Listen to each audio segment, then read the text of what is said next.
My name is Okeshola Michael Adamlari. I am an artist and I'm the creative director of Sir Michael Arts.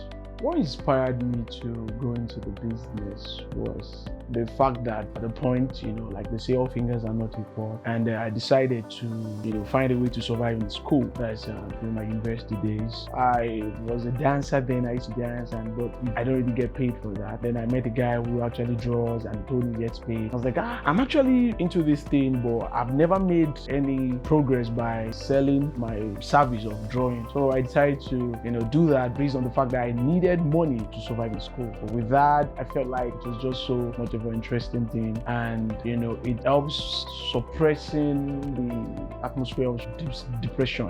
When you feel depressed, sad, you feel overwhelmed by things that you feel can destroy you. I don't want to go into that, but when you have that, when you pick up your pen or your painting materials and you draw, you paint, trust me, you will eventually be letting yourself out, getting the freedom you needed. So that was actually what really inspired me to go into the business.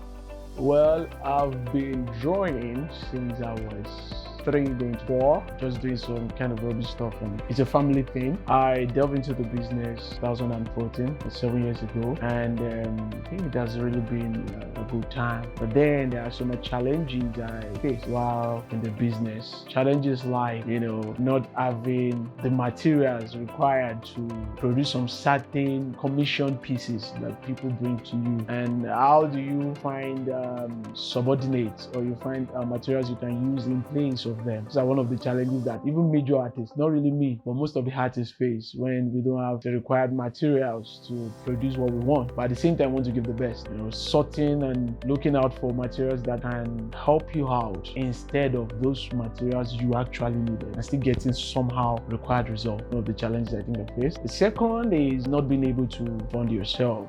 Sometimes you don't, it's not all the time you get commission pieces where people will call you and tell you, this can help me to do this, can help me to do that. Sometimes you have to sit down and scribble out your own realities and plan ahead, maybe if you are going to start selling them out. But how do you start that if you don't have you have enough capital to do that? So one of the challenges is the capital to start up. Though artwork business doesn't really require so much of a capital to start, because with just the little things you can find around you can just do something great. When people start patronizing you, then you can start buying what you need, but you just have just a little capital to start. But then when you're not getting real into the business, you need to buy materials. Like when I say buy materials, and art materials are expensive. So when you are getting to that stage, you have challenges of buying these things because of the capital required in getting them. I think yes, these are just the major ones I think I faced. Yes. I have mentors. Likes of Oscar Okuno, one of the pen lords.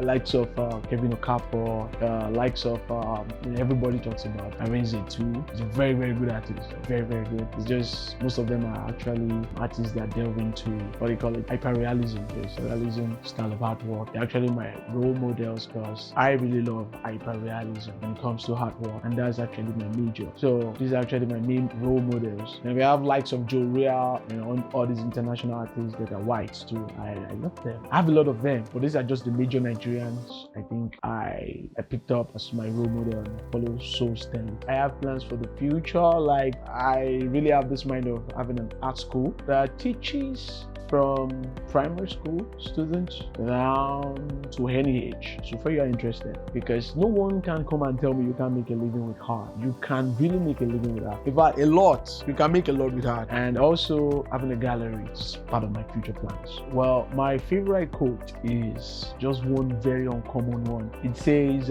your youngest picture is your oldest picture, which means whatever you want to do it now when you have the strength. Do it now when you can do well, especially during the youthful age.